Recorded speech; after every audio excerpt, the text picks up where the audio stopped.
আসসালামু আলাইকুম সবাইকে। আজকে আমরা অ্যাটাক অন টাইটান সিরিজটা শুরু করতে যাচ্ছি। আজকে আমরা অ্যাটাক অন টাইটানের সিজন 1-এর 1 নম্বর পর্বটা শুরু করব। যদি ভালো রেসপন্স পাই তাহলে ইনশাআল্লাহ ডাইরেক্ট সিজন 4 পর্যন্ত আমরা এটা কন্টিনিউ করব। তাহলে আর দেরি না করে আজকের এপিসোডটা শুরু করা যাক। আমরা প্রথম এপিসোডে দেখতে পারি একটা গ্রাম যার চারপাশে শুধু দেয়াল আর দেয়াল, এবং আমরা সেই দেয়ালের উপর একজনের হাত দেখতে পারি হাতটা খুবই বড়, একটা দানবের মতো, এবং কিছুক্ষণ পরেই তার আমরা ফেসটা দেখতে পারি। আমরা এই সিরিজে এদের দানব বলবো না, আমরা এদের টাইটান বলবো। এর মধ্যে একটা ছেলের আমরা কণ্ঠস্বর শুনতে পারি যে বলছিল, ঘর আমাদের বাসস্থান দেয় এবং মানবজাতি আমাদের মৃত্যু ডাকে। এর পরের সিনে আমরা দেখতে পারি একটি দলকে, যাদের আমরা এই সিরিজে স্কাউট বলবো। এদের সম্পর্কে আমরা কিছুদিন পর আরও কিছু জানবো, কিন্তু আপাতত এরা একটি টাইটানের পিছু পিছু যাচ্ছিল। যাওয়ার সময় তাদের দলের কমান্ডার বা লিডার যে ছিল, সে বলছিল একে আমাদের মারতেই হবে, কেননা আমাদের মানব সমাজকে বাঁচিয়ে রাখতে হবে। এদিকে আমরা বুঝতে পারি এই টাইটানগুলো মানব সমাজের জন্য বিপজ্জনক। এখন আমরা এই সিরিজের মূল কাহিনীতে যাব এবং বুঝবো কিভাবে কি হলো, এবং দেখবো শেষে কে জিতে, মানুষ নাকি টাইটান। এপিসোডের শুরুতে আমরা ইরেন এবং মিকাসাকে দেখি, যারা এই সিরিজের প্রধান চরিত্র। ইরেন একটা খারাপ স্বপ্ন দেখে ঘুম থেকে উঠলো এবং তার চোখে আমরা পানি দেখতে পারি। মিকাসা এটা দেখে বলে, তুমি কি কান্না করছিলে? কিন্তু ইরেন বলে, না, আমি একটা খারাপ স্বপ্ন দেখেছি। তখন মিকাসা বলে, এখন এগুলো বাদ দাও এবং বাড়িতে চলো, অনেক দেরি হয়ে পড়েছে। যাওয়ার পথে ইরেন মিকাসাকে বলে, তুমি কাউকে বলো না যে আমি কান্না করছিলাম, এবং মিকাসাও তাতে হ্যাঁ বলে। এরপর আমরা একটা লোককে দেখতে পারি যে একজন সৈনিকের পোশাক পরেছিল এবং মদ্যপান করছিল। ইরেন এটা দেখে খুব রাগ হয় এবং সেই লোকটিকে বলে, তোমরা ডিউটির সময় এগুলো কি করছো? লোকগুলো বলে, আমরা যাই করি তাতে তোমার কি? এবং তাদের মধ্যে ঝগড়া শুরু হয়ে যায়। তাদের কথোপকথনে আমরা জানতে পারি ইরেনের বাবা এই গ্রাম বা শিগানশিনা, এই গ্রামটার নাম কিন্তু শিগানশিনা, এই গ্রামটার জন্য অনেক কিছু করেছে, এবং তার বাবা একজন ডক্টর। এবং তাদের দুজনের ঝগড়া শেষে মিকাসা ইরেনকে নিয়ে তাড়াতাড়ি বাড়ি যেতে থাকে। ইরেন মাথা নিচু করে মন খারাপ করে যখন হাঁটছিল, তখন সে একটা শব্দ পায়। সে শব্দ শুনে সে অনেক খুশি হয়ে যায়, এবং আমরা দেখতে পারি সেই দলটা বা স্কাউট যারা টাইটানের পিছু পিছু গিয়ে সেই টাইটানকে মারতে চেয়েছিল। কিন্তু ইরেন যখন তাদের কাছে দৌড়ে যায়, তখন তাদের মুখ দেখে বুঝতে পারে যে খারাপ কিছু একটা হয়েছে, এবং আমরা সেখানে দেখতে পারি একটা বৃদ্ধ মহিলা যে তার ছেলেকে খুঁজছিল, এবং সেই দল অর্থাৎ স্কাউটকে বলছিল, আমার ছেলে কোথায়? কেননা তাদের ছেলেও স্কাউটের একজন সদস্য ছিল।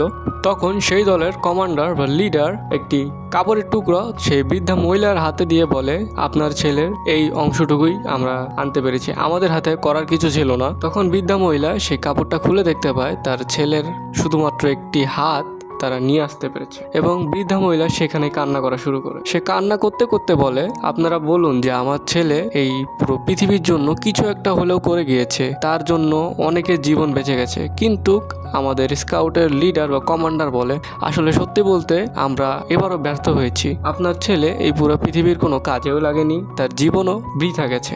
এটি শুনে বৃদ্ধা আরো কান্না করতে শুরু করলো, এবং পুরো দলটা সেখান থেকে চলে যেতে শুরু করলো। সেখানে কয়েকটা লোক ছিল যারা স্কাউটের এই কথাগুলো বা এই আচরণগুলো নিয়ে অনেক বাজে মন্তব্য করছিল। ইরেন এগুলো সহ্য না করতে পেরে তাদের সাথে মারামারি শুরু করে দেয়। মিকাসা ইরেনকে নিয়ে তাড়াতাড়ি এসে পড়ে, এবং মিকাসা সরাসরি ইরেনকে জিজ্ঞেস করে, তুমি কি স্কাউটে জয়েন হওয়ার কথা ভাবছো? ইরেন এখানে কিছু না বললেও মিকাসা বুঝে যায় যে ইরেন এখানে জয়েন করার কথা ভাবছে। এরপর সিনে আমরা দেখতে পারি ইরেন এবং মিকাসা ঘরে পৌঁছে গেছে, এবং আমরা তাদের পরিবারকে দেখতে পারি, যেখানে ইরেনের মা এবং ইরেনের বাবা ছিল, এবং মিকাসার মা বাবা কিন্তু আগেই মারা গিয়েছে। এ সম্পর্কেও আমরা আগে গিয়ে জানতে পারবো। তো যখন তারা সবাই মিলে একসাথে খাবার খাচ্ছিল, তখন মিকাসা ইরেনের মাকে বলে দেয় যে ইরেন স্কাউটসে জয়েন হওয়ার কথা ভাবছে। এই কথা শুনে ইরেনের মা খুব রাগ করে এবং বলে যে ওখানে গেলে তোমার মৃত্যু নিশ্চিত, আমি আমার ছেলেকে কখনো এইভাবে দেখতে পারবো না। তখন ইরেনের বাবাও তাকে বলে, তুমি কি পাগল হয়েছো? তুমি কি করবে? তুমি আসল দুনিয়ার বিষয়ে কিছু জানো? এই কথা শোনার পর ইরেন একটু মন খারাপ করে। এরপর ইরেনের বাবা কাজের জন্য বাইরে যাওয়ার সময় ইরেনকে বলে, তুমি যদি আজকের দিনটা ভালো করে থাকো তাহলে আমি তোমাকে সেটা করতে দেবো যেটা আমি করি, এবং সাথে সাথে একটা চাবি দেখায়। এটা তাদের বেসমেন্টের চাবি, যেখানে ইরেনের বাবা বিভিন্ন ধরনের ওষুধ তৈরি করে থাকে।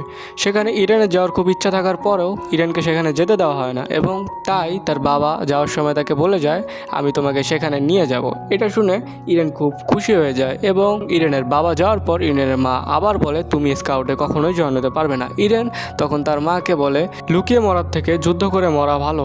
এটি বলে ইরেন একটা দৌড় দিয়ে বাইরে চলে যায় এবং ইরেনের মা মিকাসাকে বলে তোমার ইরেনকে আটকাতেই হবে। তারপর আমরা অন্য একটা সিনে দেখতে পারি আরমিন নামে একটা ছেলে তিনজনের হাতে মার খাচ্ছিল।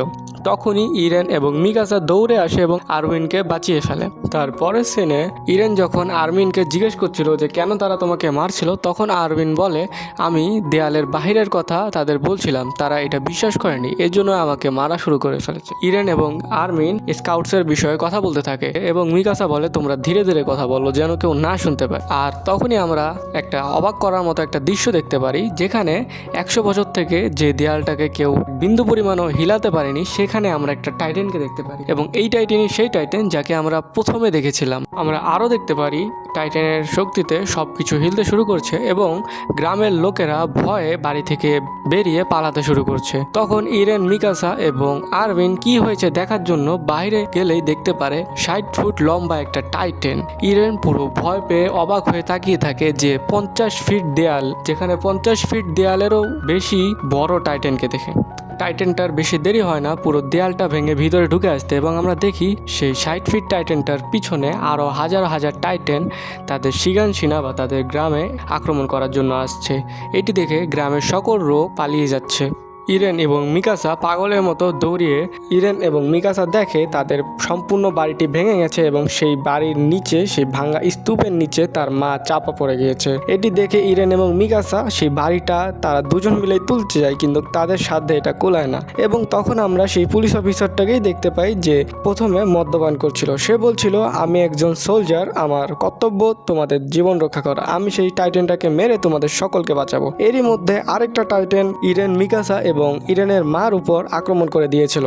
এটি দেখে সেই সোলজারটাও সেই টাইটানের উপর আক্রমণ করতে যায়, কিন্তু টাইটানটা এত বড় ছিল এবং এত ভয়াবহ ছিল যে সেই সোলজারটা আর কিছু করতে পারে না এবং শেষমেশ ইরেনের মাকে ছেড়ে ইরেন এবং মিকাসাকে নিয়ে সে চলে আসে। ইরেন এবং মিকাসা বারবার বলছিল আমরা যাব না, কিন্তু সেই সোলজারটা তাদের কোনো কথা শোনে না এবং ইরেনের মাকে রেখে চলে যায়। ইরেনের মাও বারবার বলছিল আমাকে রেখে তোমরা চলে যাও, আমি আর বাঁচতে পারবো না। এবং এরই মধ্য থেকে এই ফার্স্ট নাম্বার এপিসোডটা শেষ হয়। আশা করি আপনাদের ভালো লাগবে। জানি অনেক ব্যাকগ্রাউন্ড নয়েজ ছিল, জানি অনেক সমস্যা ছিল, এটা যেহেতু আমার ফার্স্ট ভিডিও তাই আপনারা একটু যদি রেসপন্স দেন ভালো, তাহলে ইনশাআল্লাহ আমরা আরও ডেভেলপ করার চেষ্টা করব ইনশাআল্লাহ। আসসালামু আলাইকুম সবাইকে, সবাই ভালো থাকবেন। ইনশাআল্লাহ 2-3 দিনের মধ্যে আমরা দ্বিতীয় পার্টটাও নিয়ে আসবো।